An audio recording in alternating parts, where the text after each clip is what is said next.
Anne of Green Gables, Chapter 21, A New Departure in Flavorings. Dear me, there's nothing but meetings and partings in this world, as Mrs. Lynde says, remarked Anne plaintively, putting her slate and books down on the kitchen table on the last day of June and wiped her red eyes with a very damp handkerchief. Wasn't it fortunate, Marilla, that I took an extra handkerchief to school today? I had a presentiment that it would be needed. I never thought you were so fond of Mr. Phillips that you'd require two handkerchiefs to dry your tears just because he was going away, said Marilla. I don't think I was crying because I was really so very fond of him, reflected Anne. I just cried because all the others did. It was Ruby Gillis started it. Ruby Gillis has always declared she hated Mr. Phillips, but just as soon as he got up to make his farewell speech, she burst into tears. Then all the girls began to cry, one after the other. I tried to hold out, Marilla. I tried to remember the time Mr. Phillips made me sit with with a boy, and the time he spelled my name without an E on the blackboard, and how he said I was the worst dunce he ever saw at geometry, and laughed at my spelling, and all the times he had been so horrid and sarcastic. But somehow I couldn't, Marilla, and I just had to cry too. Jane Andrews has been talking for a month about how glad she'd be when Mr. Phillips went away, and she declared she'd never shed a tear. Well, she was worse than any of us and had to borrow a handkerchief from her brother. Of course, the boys didn't cry because she hadn't brought one of her own, not expecting to need it. Oh, Marilla, it was heart-rending. Mr. Phillips made such a beautiful farewell speech beginning, "The time has come for us to part." It was very affecting. And he had tears in his eyes too, Marilla. Oh, I felt dreadfully sorry and remorseful for all the times I've talked in school and drawn pictures of him on my slate and made fun of him and Prissy. I can tell you I wished I had been a model pupil like Minnie Andrews. She hadn't anything on her conscience. The girls cried all the way home from school. Carrie Sloane kept saying every few minutes, "The time has come for us to part." And that would start us off again wherever we were in any danger of cheering up. I do feel dreadfully sad, Marilla, but one can't feel quite in the depths of despair with 2 months' vacation before them, can they, Marilla? And besides, we met the new minister and his wife coming from the station. For all I was feeling so bad about Mr. Phillips going away, I couldn't help taking a little interest in a new minister, could I? His wife is very pretty, not exactly regally lovely, of course. It wouldn't do, I suppose, for a minister to have a regally lovely wife because it might set a bad example. Mrs. Lynde says the minister's wife over at Newbridge sets a very bad example because she dresses so fashionably. Our new minister's wife was dressed in blue muslin with lovely puffed sleeves and a hat trimmed with roses. Jane Andrews said she thought puffed sleeves were too whirly for a minister's wife, but I didn't make any such uncharitable remark, Marilla, because I know what it is so too long for puffed sleeves. Besides, she's only a minister's wife for a little while, so one should make allowances, shouldn't they? They are going to board with Mrs. Lynde until the manse is ready. If Marilla, in going down to Mrs. Lynde's that evening, was actuated by any motive save her avowed one of returning the quilting frame she had borrowed the preceding winter, it was an amiable weakness shared by most of the Avonlea people. Many a thing Mrs. Lynde had lent, sometimes never expecting to see it again, came home that night in charge of the borrowers thereof. A new minister, and moreover, a minister with a wife, was a lawful object of curiosity in a quiet little country settlement where sensations were few and far between. Old Mr. Bentley, the minister whom Anne had been lacking in imagination, had been pastor of Avonlea for 18 years.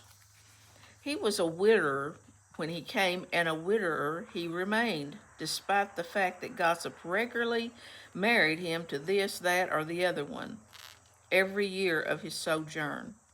In the preceding February, he had resigned his charge and departed, and the regrets of his people, most of whom had the affection born of long intercourse for their good old minister in spite of his shortcomings as an orator.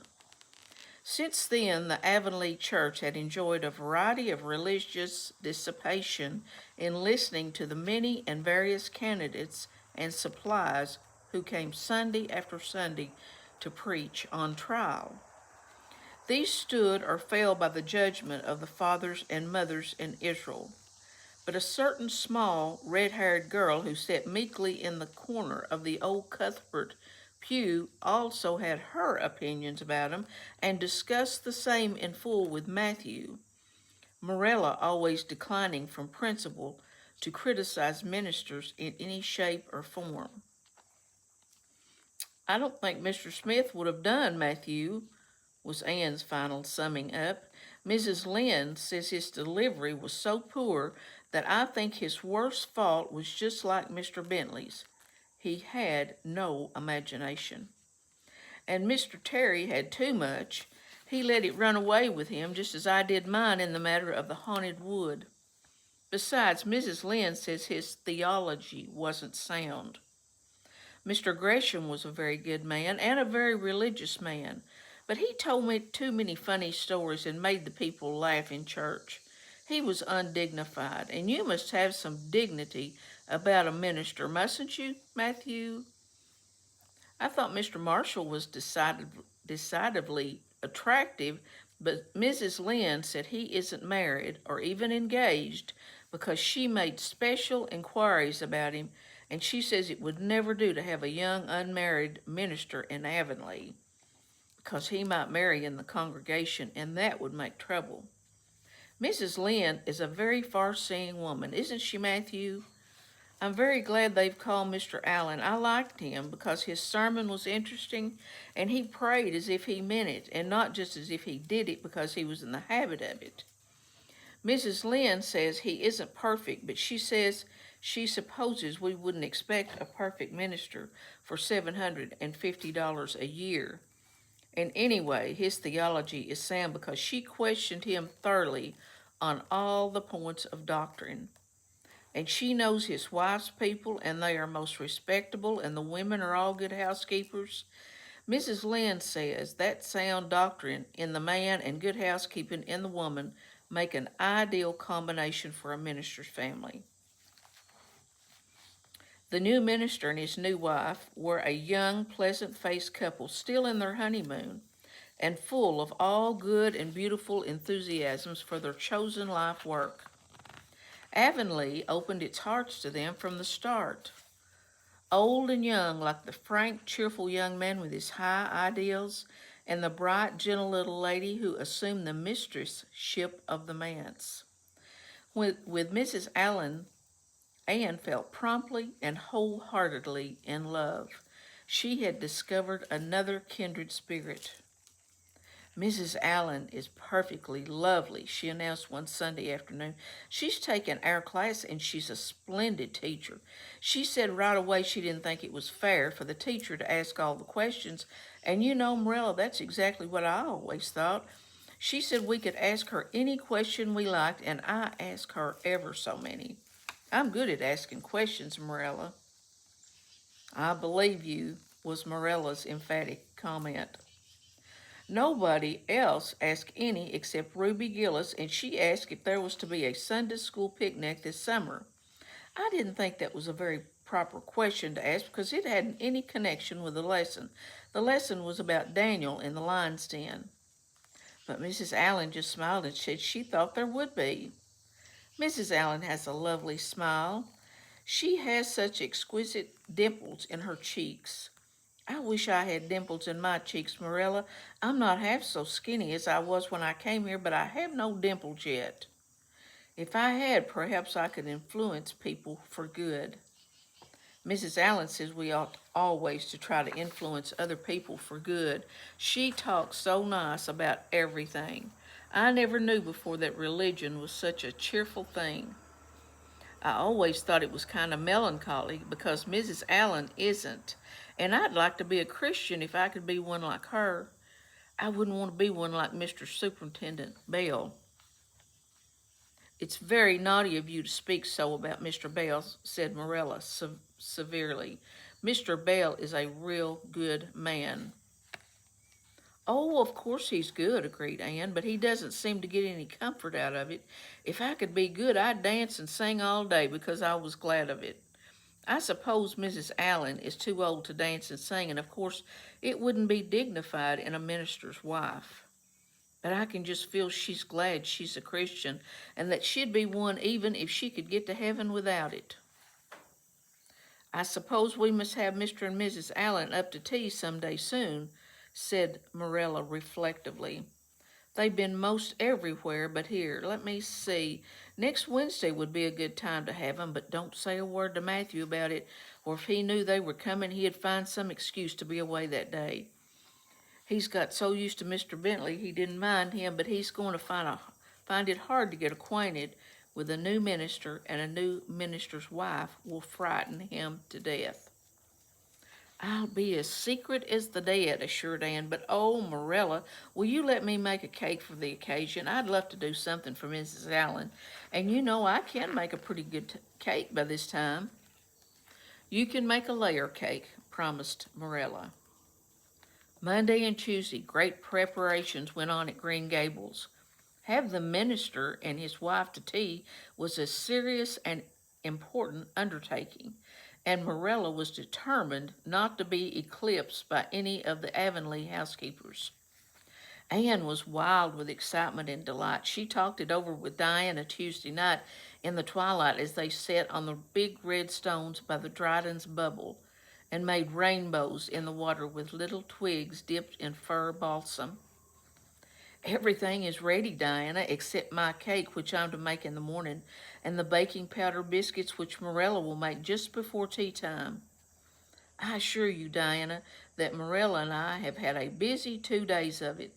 It's such a responsibility having a minister's family to tea. I never went through such an experience before. You should see our pantry. It's a sight to behold. We're going to have jellied chicken and cold tongue. We're to have 2 kinds of jelly, red and yellow, and whipped cream and lemon pie and cherry pie, and 3 kinds of cookies and fruit cake, and Morella's famous yellow plum preserves that she keeps especially for ministers. And pound cake and layer cake and biscuits are aforesaid, and new bread and old both in case the minister is dyspeptic and can't eat new. Mrs. Lynde says ministers mostly are dyspeptic. But I don't think Mr. Allen has been a minister long enough for it to have had a bad effect on him. I just grow cold when I think of my layer cake. Oh, Diana, what if it shouldn't be good? I dreamed last night that I was chased all around by a fearful goblin with a big layer cake for a head. It'll be good, all right, assured Diana, who was a very comfortable sort of friend. I'm sure that piece of the one you made that we had for lunch in Idlewild 2 weeks ago was perfectly elegant. Yes, but cakes have such a terrible habit of turning out bad just when you especially want them to be good, sighed Anne, setting a particularly well balsamed twig afloat. However, I suppose I shall just have to trust to Providence and be careful to put in the flour. Oh, look, Diana, what a lovely rainbow. Do you suppose the Dryden will come out after we go away and take it for a scarf? You know there's no such thing as a dryad, said Diana. Diana's mother had found out about the haunted wood and had been decidedly angry over it. As a result, Diana had abstained from any further imitative flights of imagination and did not think it prudent to cultivate a spirit of belief even in harmless dryads.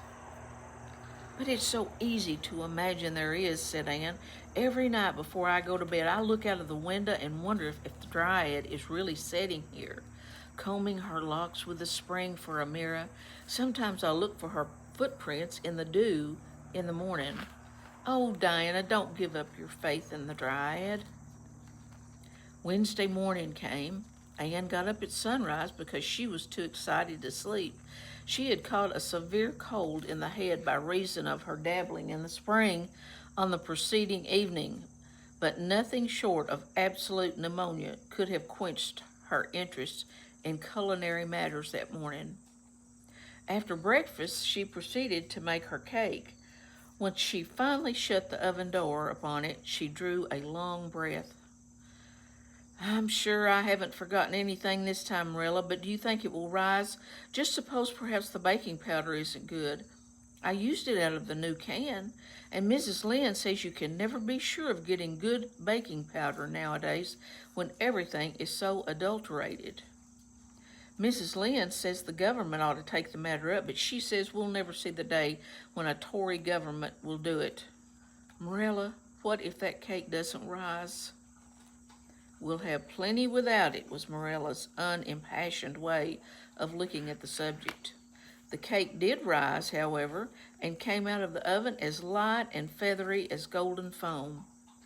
Anne flushed with delight, clapping her hands together with layers of ruby jelly, and in imagination saw Mrs. Allen eating it and possibly asking for another piece.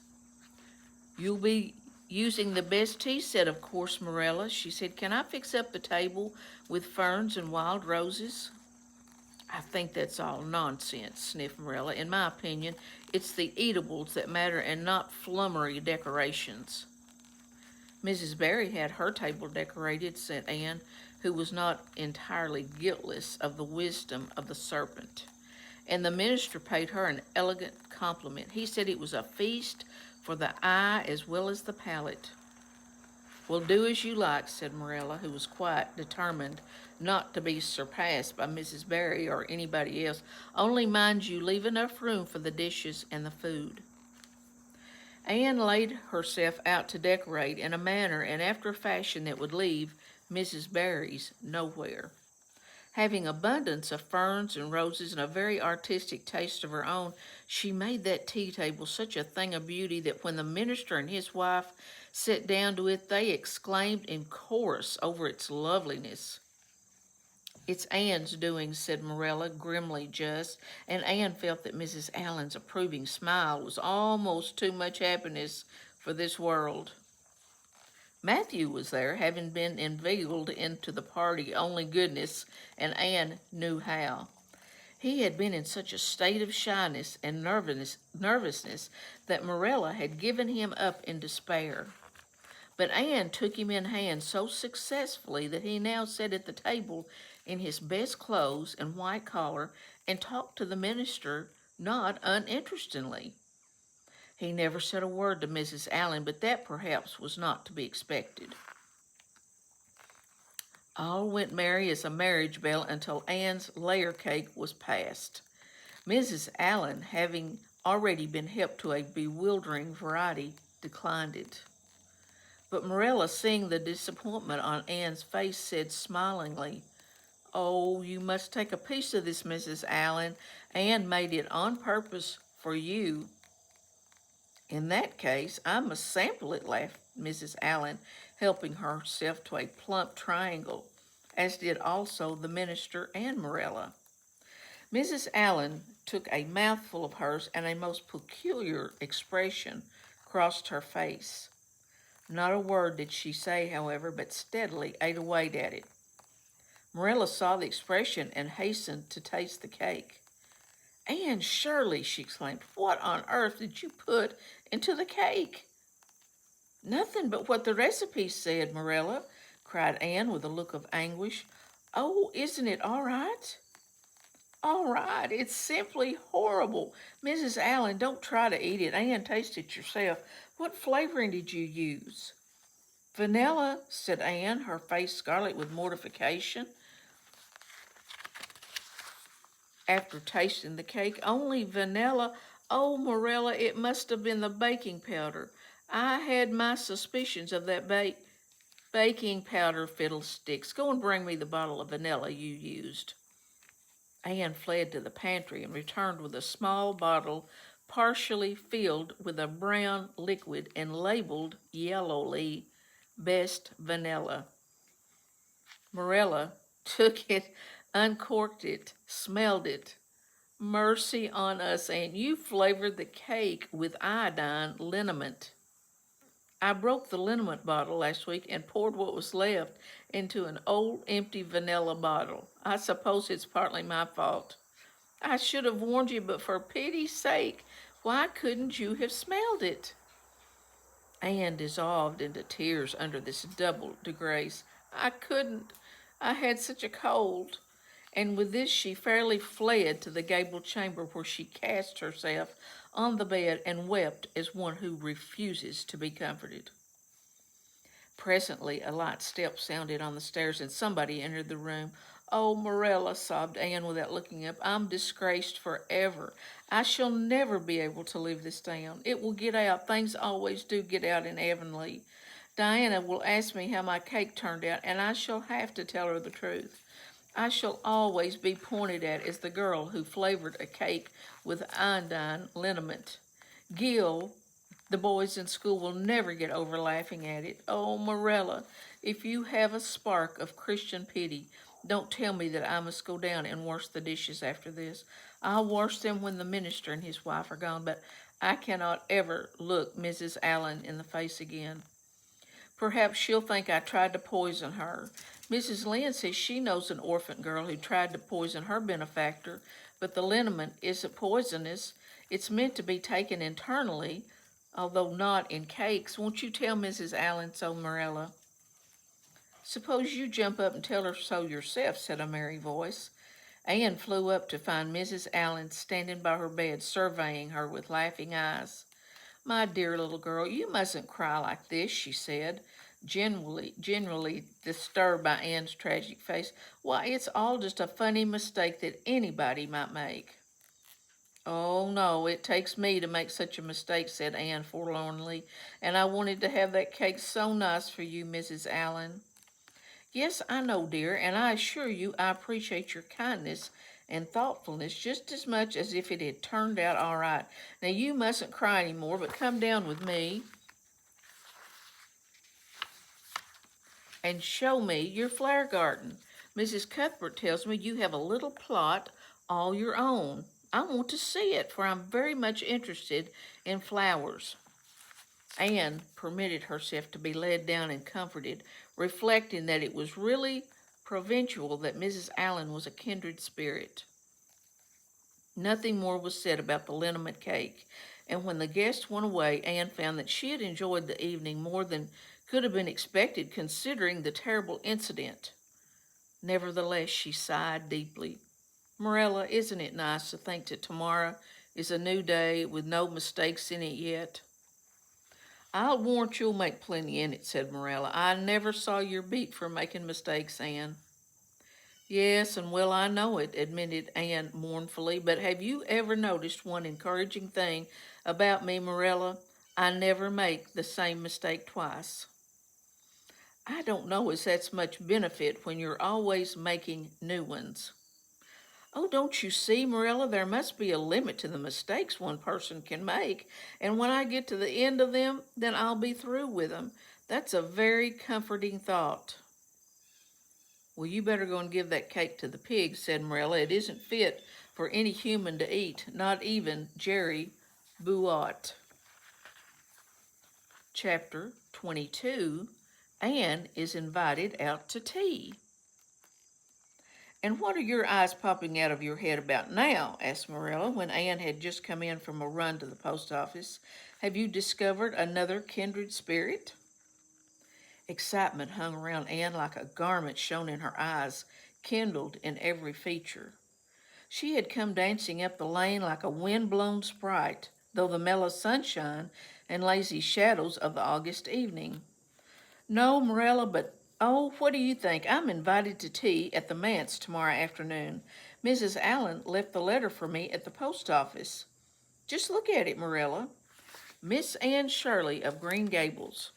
That's the first time I was ever called Miss. Such a thrill as it gives me. I shall cherish it forever among my choicest treasures. Mrs. Allen told me she meant to have all the members of her Sunday school class to tea in turn, said Morella, regarding the wonderful event very coolly. You needn't get in such a fever over it. Do learn to take things calmly, child. For Anne to take things calmly would have been to change her nature. All spirit and fire and dew as she was, the pleasures and pains of life came to her with trebled intensity.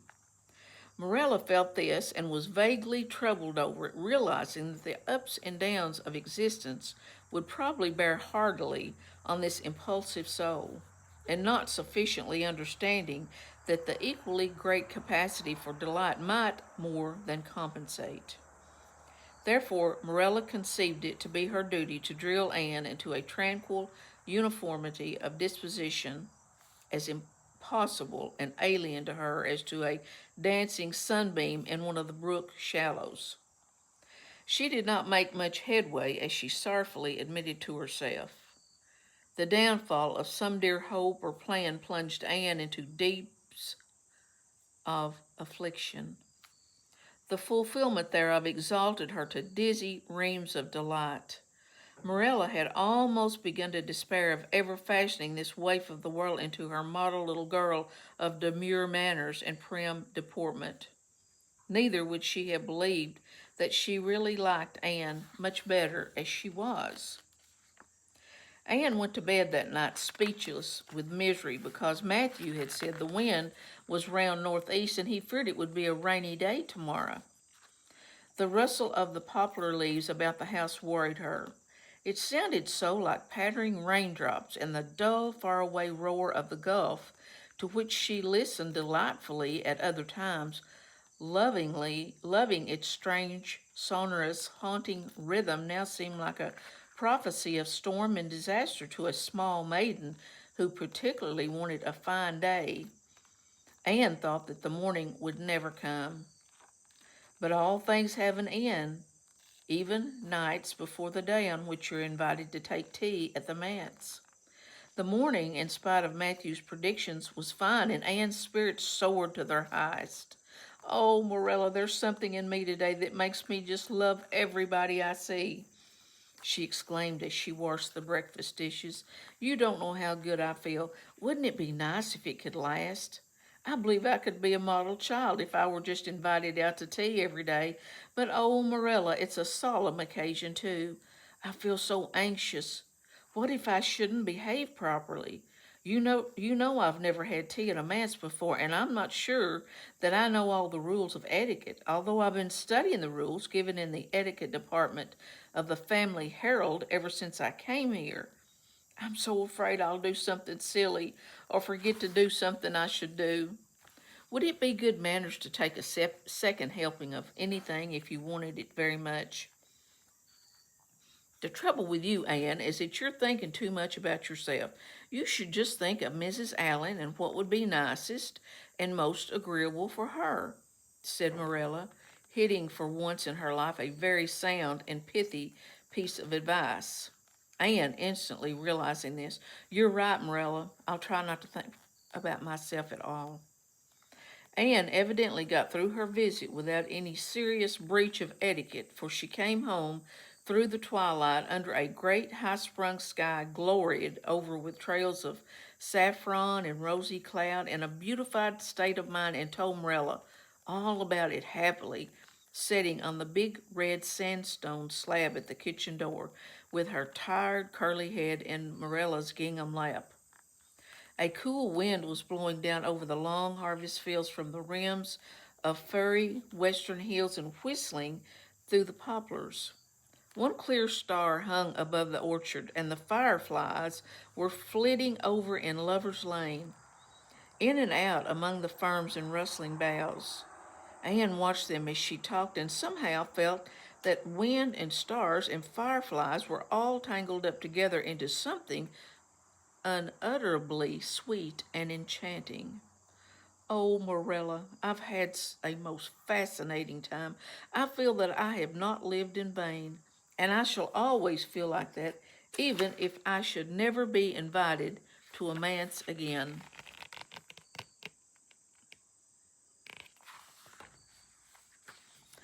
When I got there, Mrs. Allen met me at the door.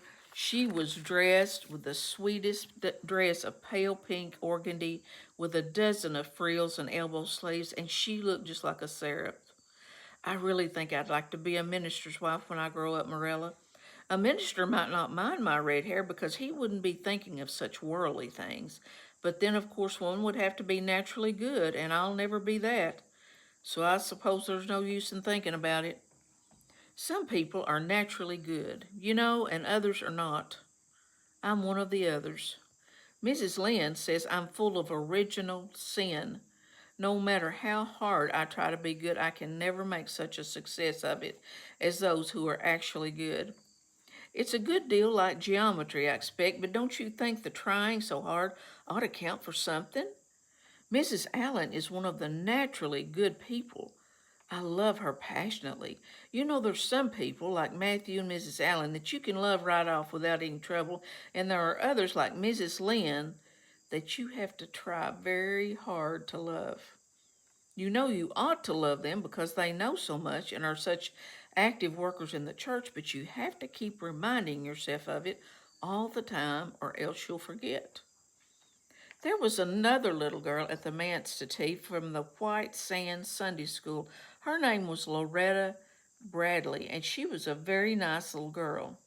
Not exactly a kindred spirit, but still very nice. We had an elegant tea, and I think I kept all the rules of etiquette pretty well.